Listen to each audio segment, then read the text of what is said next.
네, 오늘도 상큼발랄한 펀미디어 대학생 기자단 4분 자리해 주셨습니다. 먼저 오늘 대학생 기자단의 리더로 자리해 주셨죠? 최윤선 기자, 안녕하세요. 안녕하세요. 머리 자르고 산뜻하게 돌아온 최윤선 기자입니다. 네, 뭐 이별했나요? 왜 머리를 왜 잘랐죠? 아니요, 머리가 상해서 네, 이제 더 이상 건드리지 말라고 하더라고요. 네. 대학생들은 용돈도 한정적인데 이 미용실에서 굉장히 비싸게 부르면 좀 화나고 막 그렇죠. 네. 근데 어쩌겠어요. 그냥 제가 덜 먹고 머리에 투자해야죠. 네, 알겠습니다. 뭐 언제 한번 대학생들의 용돈에 관한 취업준비생들의 용돈에 관한 이야기도 나눠보고 싶고요. 계속해서 건설인을 꿈꾸는 우리 김진혁 기자 자리해 주셨습니다. 안녕하세요. 네, 안녕하세요. 중간고사가 어제 겨우 끝난 대학교 4학년 김진혁입니다. 그리고 표정이 좀 밝아 보이는데요. 잘 봤나 봐요? 아, 망쳤는데 진짜 중간고사 스트레스가 너무 심했어요. 예. 근데 이게 취업 스트레스보단 나을 것 같아서 그래도 행복하려 합니다. 아, 그래요. 긍정의 힘을 보여주고 있군요. 자, 계속해서 오늘 잔매거진에 첫 출연하신 분입니다. 언론인을 꿈꾸는 유정아 기자, 안녕하세요. 네, 안녕하세요. 저는 경희대학교에 재학 중인 펀미디어 기자 유정아입니다. 저는 강지민 기자님의 뒤를 이어서 새롭게 출연하게 되었는데요. 그동안 지민 기자님이 너무 상큼발랄하게 잘해주셔서 제가 굉장히 부담이 많이 되고 있습니다. 그래도 저는 또 저만의 매력으로 앞으로 공감이 필요해를 꽉꽉 채워보도록 최선을 다하겠습니다. 그래요. 전혀 떨지 않고서 생방송에 이렇게 또 임하고 있으니까. 저 굉장히 떨고 있어요. 아, 그래요? 네. 잘할 것 같아요, 그래도. 자, 이어서 아나운서를 꿈꾸는 우리 서채리 기자, 안녕하세요. 네, 안녕하세요. 어버이날이라서 정말로 슬픈 자취생 펀미디어 기자 서채리입니다. 지금 혼자 살고 있기 때문에 부모님 뵐 수가 없군요. 네. 전화 드렸어요? 아침에 전화도 바빠서 길게는 못 드렸는데, 네, 그래서 좀 많이 속상하게 하고 있습니다. 그래요. 또 나중에 그 취업에 성공하면 그날이 또 곧 어버이날이에요. 네. 예, 그날을 빨리 또 만나볼 수 있기를 바라겠습니다. 자, 네 분과 함께 이야기 나눠보겠습니다. 우리 최윤선 기자, 오늘의 주제 어떻게 됩니까? 네, 오늘의 주제는 취업 컴플렉스입니다. 취업 컴플렉스. 네. 특별히 주제를 선정하신 이유가 있나요? 네, 있죠. 컴플렉스는 바로 자신이 뭐가 부족하다 이렇게 느끼는 것을 말하는데요. 취준생들 이야기를 들어보면 나 뭐 때문에 떨어진 것 같아. 뭐 때문에 떨어진 것 같다. 그래서 이렇게 이유를 찾기 마련인데 네. 이제 그게 고착화되면 컴플렉스로 자리 잡게 되는 거죠. 그래요. 굉장히 스트레스로 다가오기 때문에 한번 조사해 보았습니다. 좋습니다. 취업 컴플렉스 일단 몇 가지가 떠올려지긴 하는데 일단 그 구직 활동을 하면서 내가 느끼고 있는 컴플렉스에 대해서 설문조사한 결과가 있죠? 네, 네네. 그렇습니다. 제가 사람인에서 조사를 했는데요. 네. 1위가 외국어 실력, 2위가 직무 경험 및 전문성, 3위가 자격증, 4위 학벌, 5위 최종 학력 등 이 순으로 계속 쭉쭉 있어요. 10위까지. 기타 의견에도 뭐 외모, 키, 인맥, 경제력, 네. 친화력 등 성격이 쭉쭉 있습니다. 예. 일단 1위가 외국어 실력이에요. 많이들 예상하셨던 바일 것 같은데 직무에 따라서 외국어 실력이 필요하지 않은 직무도 분명히 있는데 그럼에도 불구하고 외국어 실력이 1위로 꼽힌 이유 뭐라고 생각하세요? 실제 사례들 좀 소개해 주실까요? 네, 설문조사 결과와 마찬가지로 실제 취재 결과도 외국어 실력에 대해서 컴플렉스를 느낀다는 취준생들이 가장 많았습니다. 네, 요즘에는 워낙 외국어 시험 종류도 다양하고 고득점자도 굉장히 많고 어학연수는 기본으로 가는 추세잖아요. 그러다 보니까 상대적으로 본인이 외국어 실력이 조금 떨어진다라고 느끼는 분들은 많이 컴플렉스를 느끼시는 것 같아요. 그리고 실제 제가 취재해본 결과 어떤 취준생분은 본인이 어학연수 경험이 없다는 것만으로도 굉장히 주눅이 들고 부담이 많이 된다고 합니다. 그래요. 막 어학연수 경험에 뭐 외국계 회사 인턴 경험에 토익 900 넘는 사람들 보면은 참 열받아요. 예. 그렇습니다. 아무튼 외국어 실력 때문에 대기업 공채에서 떨어지기도 하나요? 어떻습니까? 네, 그럼요. 저는 네. 3월 달에 채용 설명회 때 한 패션 유통기업의 채용 설명회를 갔었는데요. 채용 과정에서도 공인 어학 성적 실력을 꼭 제출해야 한다는 것이 있었고 또 인사 담당자 분들께서도 외국어 능력의 중요성을 굉장히 많이 역설을 하셨습니다. 실제로 그 채용 설명회에 오신 한 분께서는 지난 채용에서 외국어 면접을 제대로 대비하지 못하셔서 본인이 떨어진 것 같다라고 말씀을 하시더라고요. 외국어라는 게 사실 생각만 해도 정말로 부담스러운 것 중 하나잖아요. 하지만 열심히 노력해서 자신의 진로 방향에 맞게 하나 좀 준비를 해놓는다면 오히려 자신만의 강점으로 어필할 수 있는 또 큰 무기가 될 수 있을 것 같습니다. 그래요. 뭐 컴플렉스를 많이 느끼고 있다는 얘기는 사실은 굉장히 중요하다는 얘기거든요. 역설적으로. 실제로 채용 시장에서 외국어 실력 어느 정도 중요하다고 보세요? 우리 김진혁 기자는? 근데 영어는 예나 지금이나 굉장히 중요해요. 근데 지금은 더 심해진 실정이거든요. 네. 공대생들도 요즘은 공학 계산기를 치는 것보다 전자사전을 치는 게 익숙하다고 해요. 그래서 영어 공부를 하면서도 아니 엔지니어한테 영어가 왜 필요해? 이러면서도 전자사전을 쳐야 되거든요. 뭐 먹고 살자고 둘 다 하는 건데 기업에서 원하는 걸 할 수밖에 없어요. 또 문과생들은 아예 영어는 국어라고 하더라고요. 걔네는 진짜 전화해도 여보세요 안 해요. 헬로우예요. 어. 걔네는 이제 영어는 아예 기본이고 제2 외국어 전쟁이 한창이라고 합니다. 그래요. 사실 외국어 실력이 참 중요하기도 하고 분명히 취업에 있어서 그만큼 또 콤플렉스를 많이 느끼고 있구나. 여러분들의 주변 이야기를 들어보니까 알 수 있을 것 같습니다.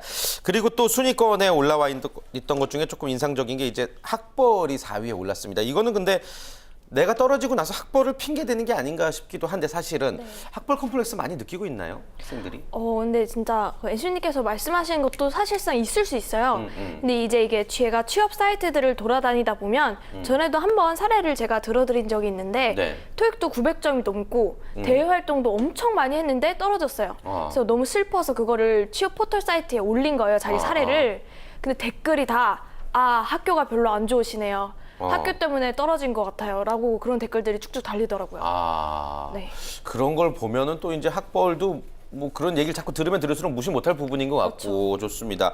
학벌에 대한 차별이 사실은 좀 철폐돼야 된다고 보는 입장 중에 한 명인데 뭐 직무 능력을 요즘에 굉장히 화두로 떠오르고 있지 않습니까? 어떻게 보세요? 같은 생각이세요, 저랑?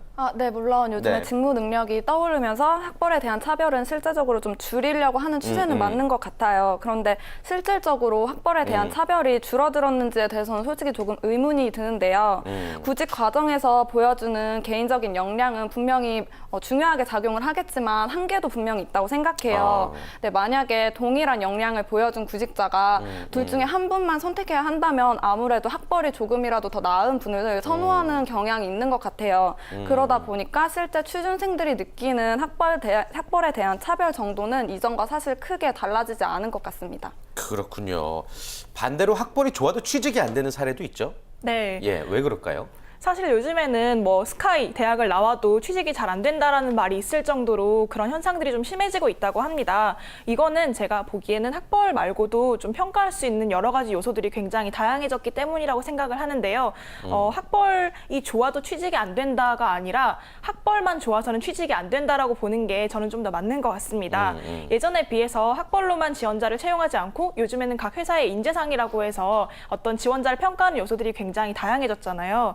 그래서 오히려 그런 것 때문에 요즘에 취준생들 사이에서 과열된 스펙 경쟁이 심한 게 아닌가 하고 생각이 드네요. 네, 학벌에 대해서 또 여러분들이 좀 스트레스, 컴플렉스를 느끼는 부분에 대해서 알아봤습니다. 그리고 바로 밑에가 이제 5위입니다. 최종 학력이 또 컴플렉스다라고 이야기를 했는데 학벌과는 다르게 이제 고졸인지 대졸인지 또 뭐 학사인지 석사인지에 대한 이야기인 것 같습니다.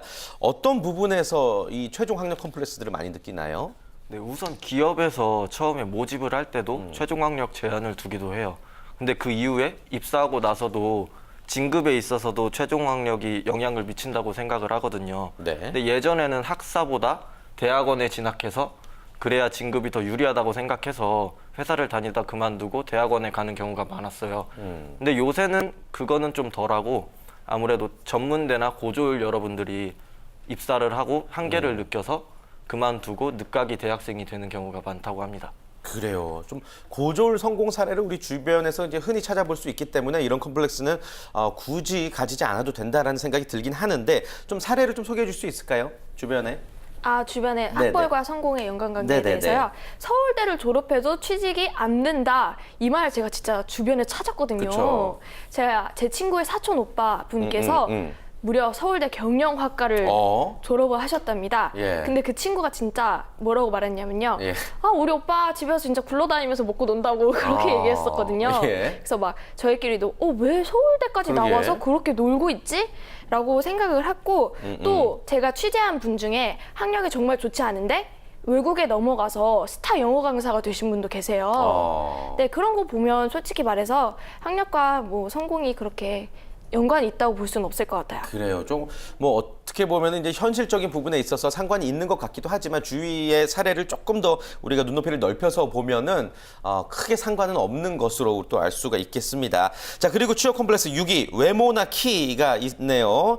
외모 컴플렉스로 인해서 좀 취업에 부정적 영향을 받기도 하나요? 어떻습니까? 네, 이와 관련된 설문조사 결과가 있는데요. 지난해 외모 품평 문화 바꾸기를 위한 대학생 모임 볼메꾼에서 대학생의 86.7%가 외모로 인해 취업에 불이익을 받은 경험이 있다라고 응답했다고 합니다. 이 결과만 봐도 외모와 취업이 그다지 멀지 않은 관계라는 걸 알 수 있는데요. 특히 스튜어디스나 아나운서와 같이 외모에 대한 중요성이 더 강조되는 직무에서는 조금 더 심한 것 같아요. 실제로 주변 지인은 스튜어디스가 꿈인데 자신이 상대적으로 외모가 좀 출중하지 않은 것 같아서 자신감이 많이 떨어진다고 합니다. 그래서 진지하게 성형에 대한 고민을 하고 있다고 고민을 털어놓더라고요. 근데 매력이 굉장히 많은 친구인데 그런 얘기를 듣고 굉장히 안타까웠던 경험이 있습니다. 그래요. 아무튼 취업을 앞두고는 모든 것들이 컴플렉스가 되고 또 모든 것들이 스트레스가 되고 고민이 될 수밖에 없는 부분인 것 같습니다. 여러분들의 다양한 생각 들어봤고요. 지금부터는 Yes or No 토크 한번 진행해 보도록 하겠습니다. 여러분들 자신의 이야기를 또 들어볼 수 있는 시간인데요. 첫 번째 질문입니다. 컴플렉스로 인해서 자신감이 현저히 떨어졌던 경험이 있다. 맞으면 yes, 틀리면 no. 하나, 둘, 셋. 모두 예스군요. 역시나 여러분들도 취업 준비생일 수밖에 없는 것 같습니다. 우리 윤성 기자는 어떤 게 있었어요? 사실 진짜 마음이 아파요. 제가 이걸 얘기하기가. 네네. 저는 이제 아나운서라는 직업을 준비를 하다 보니까 학원에도 가고 또 실제로 준비하는 친구들을 굉장히 많이 만났었어요. 그러다 보니까 제가 비교하게 되더라고요. 쟤는 너무 예쁜데 나는 왜 이렇게 생겼지? 막 왜요? 쟤는 얼마나 눈이 예쁜데? 너무 정말 감사해요. 이런 말이 진짜 자신감이 네. 붙어요. 그렇게 막 비교하면서 생각을 하게 되고요. 한때는 진짜 슬럼프가 온 적이 있었어요, 중간에. 또 이제 막 아나운서는 토익도 해야 되고 뭐 한국어 시험도 봐야 되고 또 제가 과다 보니까 HSK 시험도 준비해야 돼서 정말 너무 바쁘고 할 게 많아요. 네. 그래요. 이게 주위와 비교를 하다 보면 내 자신이 초라해진다라는 이야기인 네. 것 같고 유정아 기자도 예스 들었죠? 어떤 것 때문이에요? 네, 저도 예스를 들었는데요. 저도 다른 취준생분들과 크게 다르지 않게 외국어 실력으로 컴플렉스를 느낀 적이 있습니다. 저는 물론 취업도 그렇지만 전 예전에 좀 국제적인 활동을 하는 대외 활동에 관심을 가졌었던 적이 있어요. 그런데 아무래도 그 특성상 외국어 실력을 좀 중시하더라고요. 근데 제가 사실 외국어 실력에 대한 좀 컴플렉스 때문에 그런지 지원도 하지 못하고 포기를 한 경험이 있습니다. 제가 아무래도 지금 토익 공부를 본격적으로 시작하지도 않고 어학연수 경험도 없다 보니까 워낙 출중한 사람들 앞에 서면 굉장히 많이 자신감이 떨어지는 것 같습니다. 그래요. 아무래도 역시나 외국어 실력에 대해서 또 이야기를 해줬고 서채리 기자도 예스 들었죠? 네, 저도 예. 아까 말씀해주신 윤성 기자님과 똑같이 아나운서라는 직업을 준비하고 있는데요.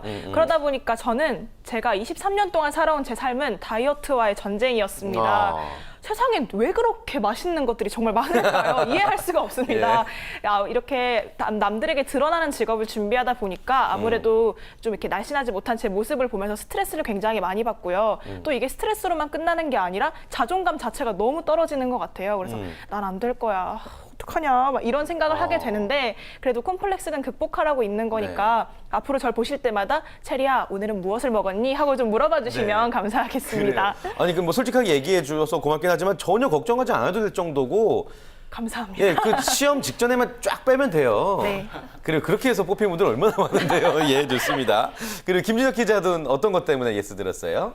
저는 예전 경험을 빌어서 콤플렉스에 대해 말씀해 드릴게요. 네. 저는 진짜 어렸을 때 초등학교, 중학교 이때까지만 해도 키가 큰 게 굉장히 컴플렉스였어요. 장난칩니까 지금? 예? 지금 들으면 그런데요. 키가 큰 게 컴플렉스라고요? 그때 당시에는 굉장히 남들이 봤을 때 저를 다른 사람으로 생각하고 애들보다 한 머리 하나가 더 컸으니까 어른들이 물어봐도 네가 6학년이야? 막 이렇게 물어보고 괜히 좀 네. 그런 시선이 또 교실 자리에서도 반 인원이 홀수면 전 혼자 앉아요, 맨 뒤에. 뭐 줄을 서서 소풍을 가도 혼자 쓰고 그때 그게 굉장히 싫었는데 예. 지금은 누가 생각해도 큰 장점이잖아요. 콤플렉스가 딱 그거 같아요. 딱 단점이 아니라 남들과의 차이점이라 생각해요. 그래서 단점도 장점으로 바꿀 수 있다.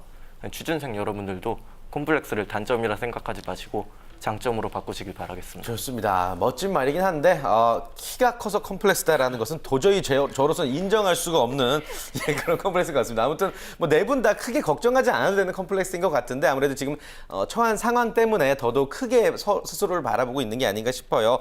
자, 네 분 말고도 또 취업 준비를 하면서 자신감이 떨어진 분들, 또 취업에 대한 열정이 줄어든 취업 준비생들 많거든요. 그분들에게 여러분들이 어떤 뭐 선배된 입장에서 한 말씀씩 전해주셨으면 좋겠습니다. 우리 최윤성 기자부터. 네, 제가 네. 아까 외모 때문에 슬럼프가 온 적이 있었다고 했잖아요. 그래서 막 그렇게 허우적대고 있었는데 주위에서 또 저를 보고 아니다, 넌 괜찮으니까 조금 더 용기를 가져봐라 이렇게 말씀해 주시는 분들이 굉장히 많았고 또 제 자신도 이렇게 막 독서나 아니면 음악을 들으면서 그래, 난 할 수 있어. 나만의 다른 매력을 찾아야겠다. 이렇게 계속 제 자신을 토닥이다 보니까 자신감이 생기더라고요. 항상 면접이나 이런 데서도 자신감이 반은 먹고 들어가니까 네. 꼭 자신감 가지셨으면 좋겠습니다. 컴플렉스가 있는 만큼 자신감도 같이 키워야 된다는 말씀이시죠. 유정환 기자도 한마디. 네. 네, 컴플렉스는 타인이 붙여주는 꼬리표가 아니라 나 스스로 붙이는 꼬리표 같아요. 사실 컴플렉스는 그냥 냅두면은 자기한테 좀 안 좋은 영향으로 다가올 수도 있겠지만 그 컴플렉스를 내 스스로 극복하는 과정을 통해서 분명히 성장할 수 있는 발판이 될 거라고 생각이 됩니다. 모두 컴플렉스를 이겨내는 과정을 통해서 모두 한층 더 성숙해지시길 바라겠습니다. 네, 좋습니다. 우리 김진혁 기자도 한 말씀 해주실까요? 예, 컴플렉스는 아까도 말씀드렸듯이 단점이 아니라 차이점입니다. 꼭 잘 극복하실 수 있으리라 믿겠습니다. 화이팅! 네, 화이팅입니다. 끝으로 우리 서채리 기자. 네. 네. 아까 외모에 대한 이야기를 하면서 많이 공감도 되고 좀 속상하기도 했었는데요. 여러분, 안 굶어도 예뻐. 안 고쳐도 예뻐. 맞아요. 진짜로 저는 꿈이 있고 그걸 위해서 열심히 노력하는 우리 모두가 정말 소중하고 아름다운 존재라고 생각을 합니다. 우리 모두 힘내고요. 정말로 앞으로도 열심히 응원하겠습니다. 화이팅! 네, 좋습니다. 저도 컴플렉스가 참 많은 사람인데 그럼으로 인해서 제가 무언가를 새롭게 도전하고 고칠 수 있다는 점이 늘 행복하거든요. 이렇게 마음먹기 나름이니까 여러분들도 항상 자신감 잃지 마시고 항상 도전하시기를 바라겠습니다. 오늘 함께해 주신 펀미디어 대학생 기자단 네 분과도 인사 나눌게요. 고맙습니다. 고맙습니다.